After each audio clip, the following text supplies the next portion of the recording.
Assalamualaikum warahmatullahi wabarakatuh. Perkenalkan, nama saya Jumadi, SPDI, NIM 240220257, Guru Sejarah Kebudayaan Islam, berasal dari MTS Ma'arif Merestu, Kecamatan Palas, Kabupaten Lampung Selatan, Provinsi Lampung. Sekaligus saya sebagai mahasiswa PPG dalam jabatan tahun 2025 LPTK UIN Aranir Aceh. Pada kesempatan ini, Selasa 11 Mei tahun 2025, saya melaksanakan praktik uji kinerja, praktik pembelajaran sejarah kebudayaan Islam di MTS Ma'arif Merestu, Kecamatan Palas, Kabupaten Lampung Selatan. Praktik saya ini saya laksanakan di kelas 8 dengan materi ulama pada masa Daulah Abbasiyah. Berikut video praktik saya mengajar. Selamat menyaksikan. Saya akhiri. Wassalamualaikum warahmatullahi wabarakatuh.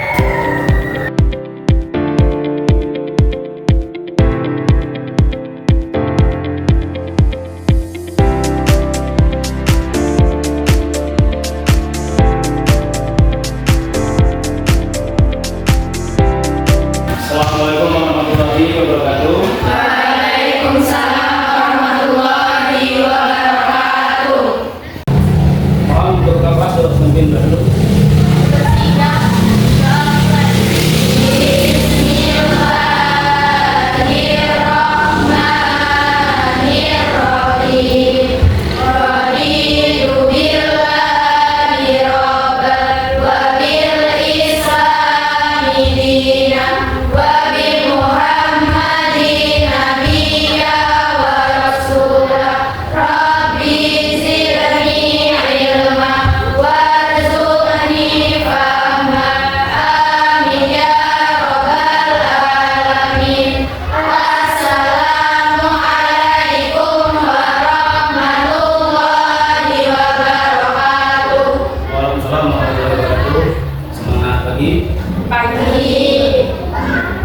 Baik, untuk meningkatkan rasa kepercayaan, mari kita sama-sama ya untuk meningkatkan ilmu saya. Mohon doakan untuk berdoa. Marilah teman-teman untuk menyanyikan lagu Indonesia Raya. Indonesia airku, tanah tumpah darahku. Di sanalah aku berdiri, jadi pandu ibuku. Indonesia kebangsaanku, bangsa dan tanah airku. Marilah kita berseru, Indonesia bersatu. Hiduplah tanahku, hiduplah negeriku, bangsaku, rakyatku semuanya. Bangunlah jiwanya, bangunlah badannya, untuk Indonesia Raya. Indonesia Raya, merdeka, merdeka, tanahku, negeriku yang ku cinta. Indonesia Raya, merdeka, merdeka, hiduplah Indonesia Raya. Indonesia Raya, merdeka, merdeka, tanahku, negeriku yang ku cinta.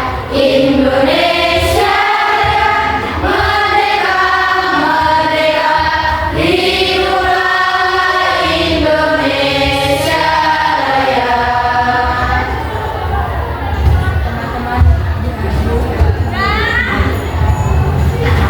Baik, satu dulu ya.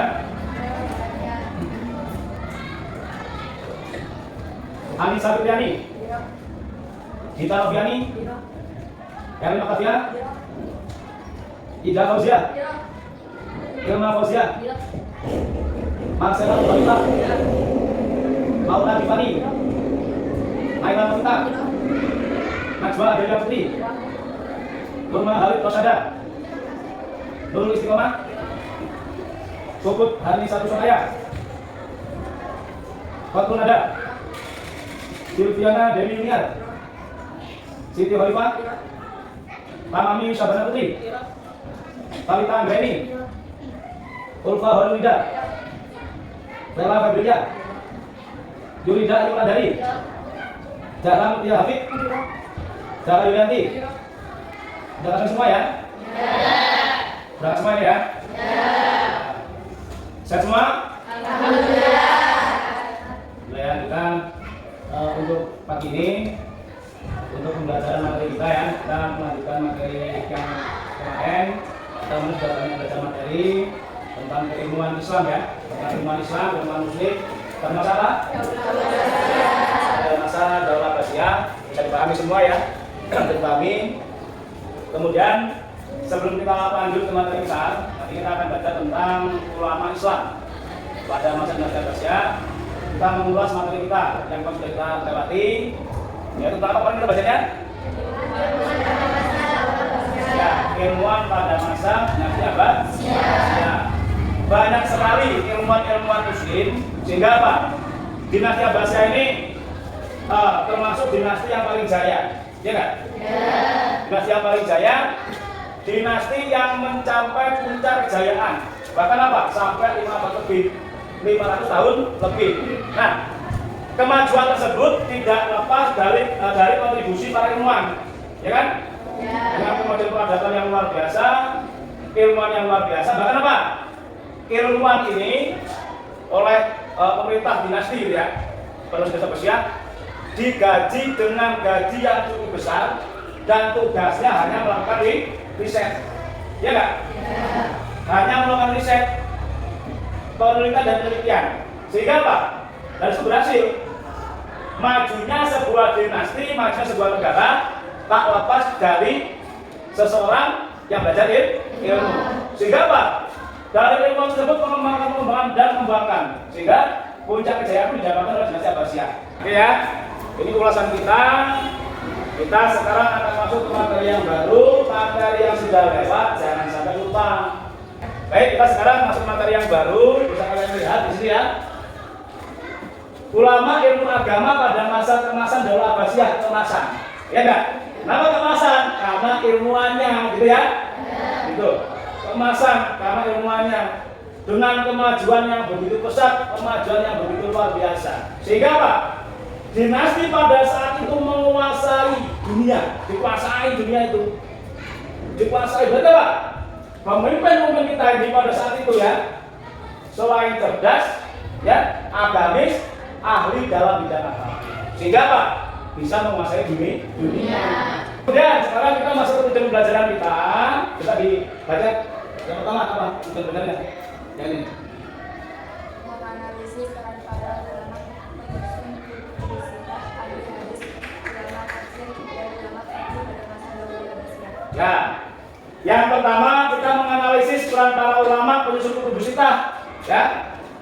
Ada ahli hadis, ada ulama tafsir, dan ada ulama fikih pada masa Daulah Abbasiyah. Yang kedua, kebanyakan baca. Yang kedua, baca. Mengidentifikasi peran ulama hadis, ulama tafsir, dan ulama fikih pada masa Daulah Abbasiyah. Ya, mengidentifikasi peran ulama hadis, ulama tafsir, ulama fikih pada masa Daulah Abbasiyah. Yang ketiga, dibaca. Menyajikan hasil identifikasi peran ulama hadis, tafsir, dan fikih Daulah Abbasiyah. Ya, menyajikan hasil identifikasi peran ulama hadis, tafsir, dan fikih pada masa Daulah Abbasiyah. Nah, ini tujuan pembelajaran kita yang akan kita pelajari, yang harus kalian capai. Jadi hari ini kalian harus bisa menganalisis peran-peran penyusun publisitas, mengidentifikasi peran ulama hadis, ulama tafsir, dan ulama fikih. Yang ketiga mampu menyajikan, gitu ya. Oke, kita lanjutkan.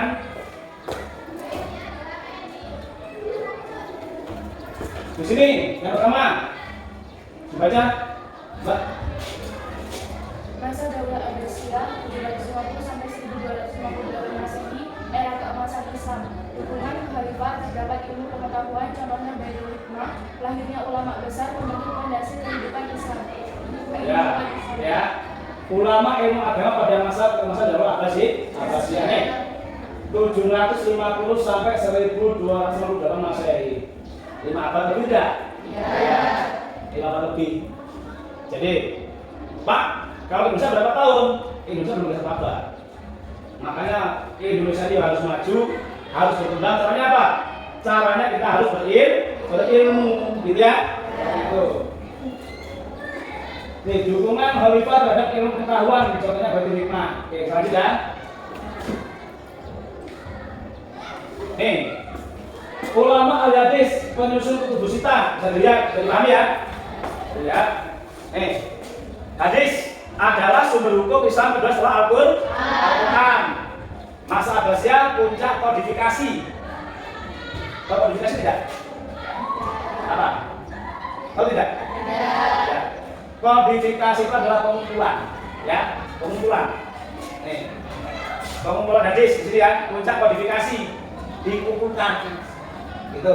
Karena pada saat itu baik hadis atau Al-Quran awal mula itu tidak dari satu buku, ya kan?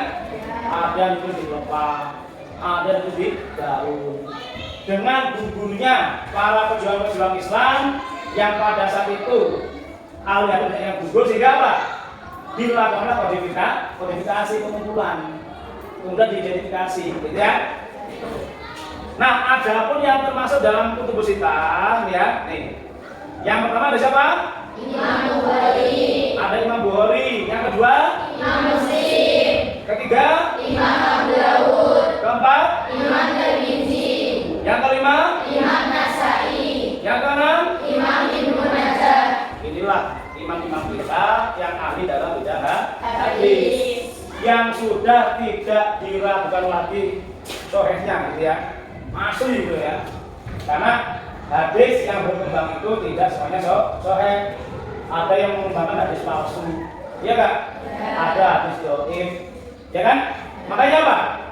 Pada saat para ulama-ulama Islam ini ya, pada Indonesia Abbasiyah, ini pengumpulannya tidak hanya 1-2 hari, tidak hanya 1-2 bulan, tidak hanya 1-2 tahun, bahkan apa? Bahkan bertahun-tahun, gitu ya? Paham?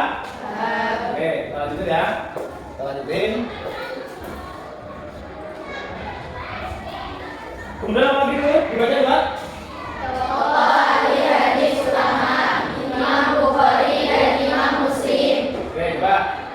Imam Bukhari dibaca, Pak. Imam Bukhari.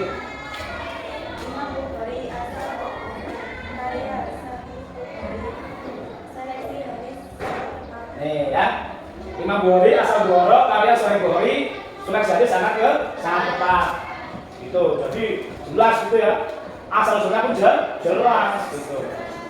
Kemudian yang kedua dibaca.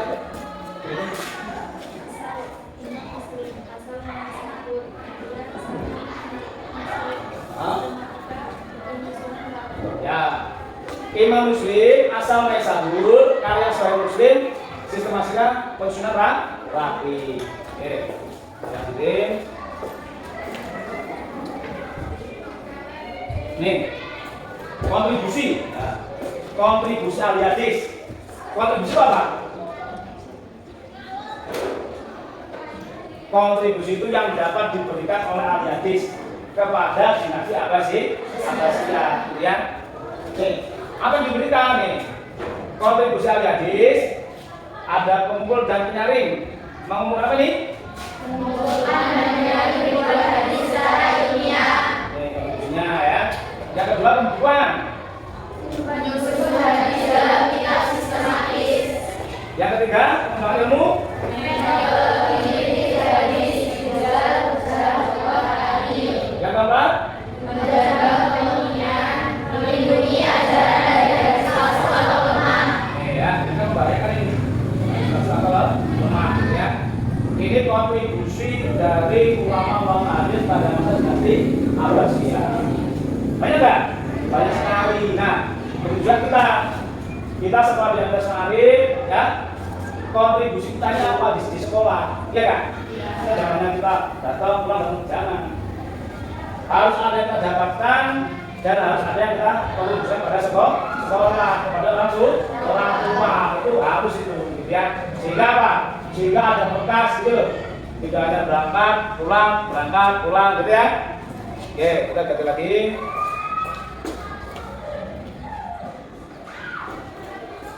Sekarang ulama ahli fikih, coba minta yang belakang dibaca Pak, yang belakang. Ulama ahli fikih, coba baca.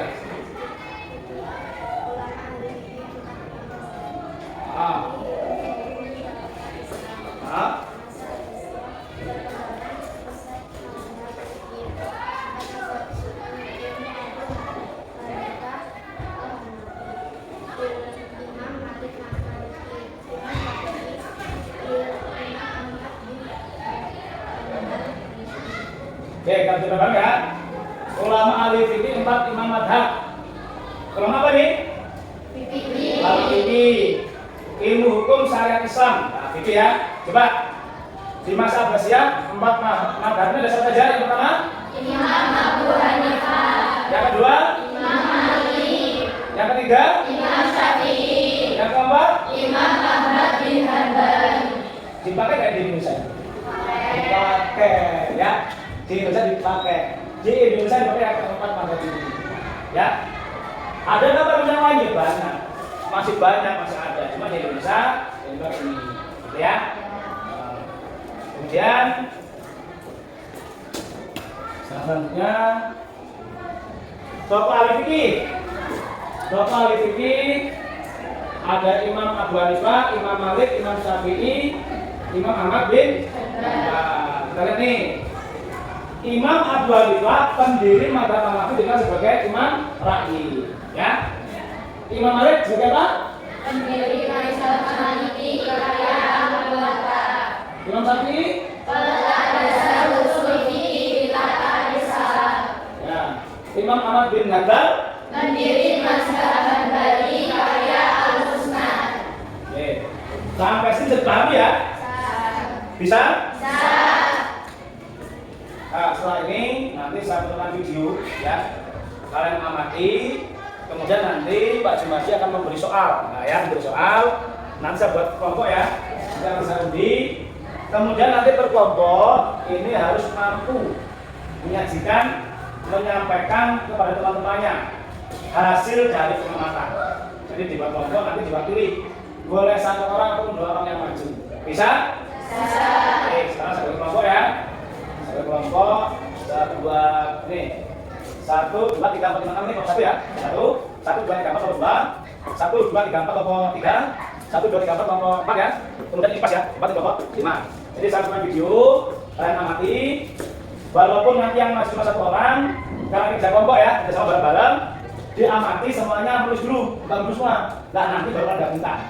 Hasil dari penggabungan tersebut baru kalian presentasi. Bisa? Bisa. Satu yang kerjanya ya. Dipahami ya, dipahami.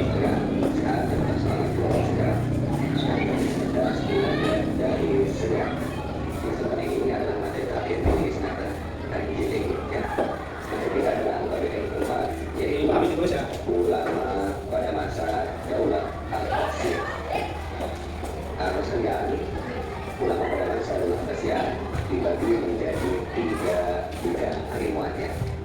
Yang pertama bidang hadis, yang kedua bidang fikih, dan yang ketiga bidang tafsir.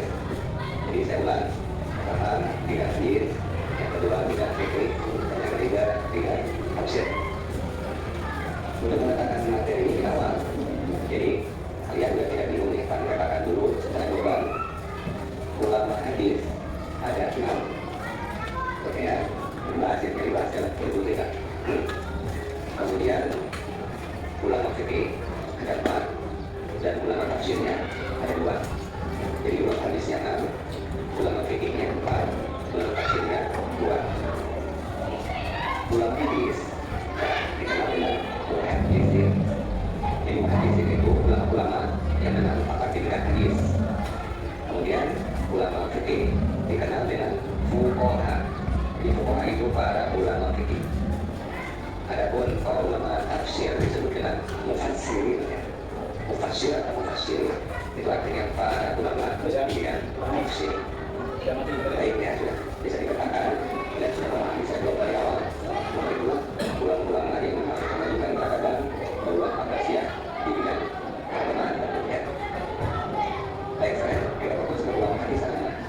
Ulama hadis yang menang itu kalau secara makan ada sih itu fokus itu pakai siswa itu sudah jelas ya. Satu Imam Bukhari, yang kedua Imam Muslim, yang ketiga Imam Abu Dawud, ya.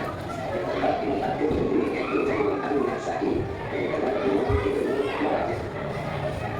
Dari enam ulama hadis ini adalah mereka masing-masing memiliki karya di bidang hadis. Jadi mereka mengumpulkan ribuan hadis kemudian dikumpulkan dalam sebuah kitab.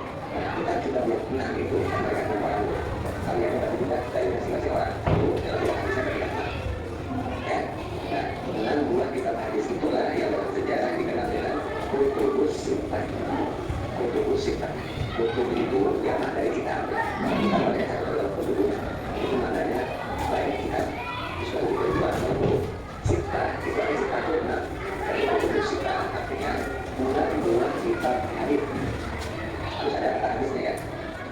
Kalau 6 buah kitab misalnya kita hadis itu tadi katakan kutubus sittah. Tapi kalau tidak hadis apa itu kutubus sittah. Ini penekanan awal itu lebih kaya dari kata hadis itu kalian.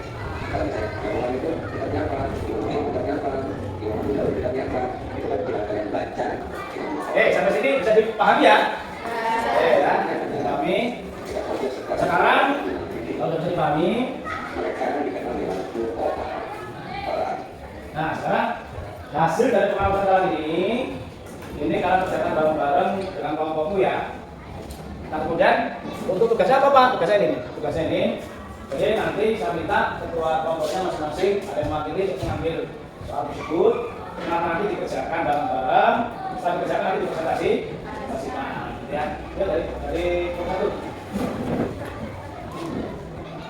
Satu, dua, tiga. Empat. Ada 5 ya? Ada 5 ya? Ya, ada juga tugasnya Pak? Ya, kalau juga sekarang silakan kalian berhadapan-hadapan, para kelompok berhadapan, didiskusikan bersama-sama. Hasil dari diskusi nanti dipresentasikan. Ya, digabung. Nah, digabungkan ya. Jadi dari hasil kerja sama nanti berdebat ini kita gabungkan nanti dipresentasikan. Apa coba? Oke, digabungkan. Sekalian nanti siapa yang mau dituliskan ya. Satu orang boleh, 2 orang boleh.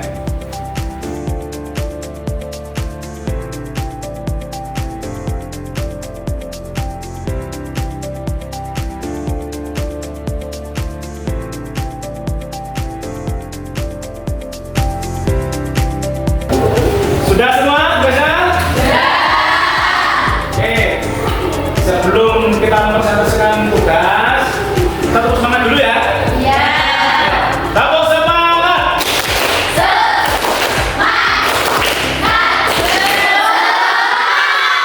Oke. Kita mulai dari nomor 1 ya. Ya. Untuk presentasikan satu. Assalamualaikum warahmatullahi wabarakatuh. Waalaikumsalam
Jadi tadi semua kelompok sudah menampilkan, sudah mempresentasikan hasil dari diskusi.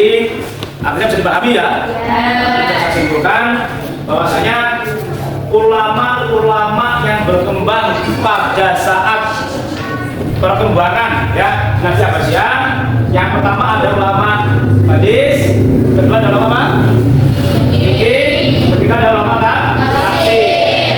Dan dari masing-masing ulama tersebut, baik hadis, tafsir, ya fikih, semuanya memberikan kontribusi yang sangat luar biasa kepada satu, perkembangan Islam pada masa dinasti Abbasiyah. Bahkan sampai sekarang ini yang namanya hasil dari ulama tafsir, ulama hadis, ulama fikih sampai saat ini semuanya bisa kita rasakan. Sehingga apa? Sehingga perkembangan Islam di Indonesia pun semuanya tidak lepas dari perjuangan para ulama-ulama yang terdahulu. Baik, sampai sini bisa dipahami semua? Bisa. Materi kita cukup sampai di sini, dipahami, diulas lagi, dibaca-baca, besok lanjut lagi. Sekarang siap-siap kita doa ulang ya. Doa sebelum doa. Siap, doa.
Orang tua kalian diberi kesehatan, dimudahkan segala urusannya. Besok bisa berangkat lagi, silakan mencari yang cukup dari Pak Jumadi. Saya akhiri, wassalamualaikum warahmatullahi wabarakatuh.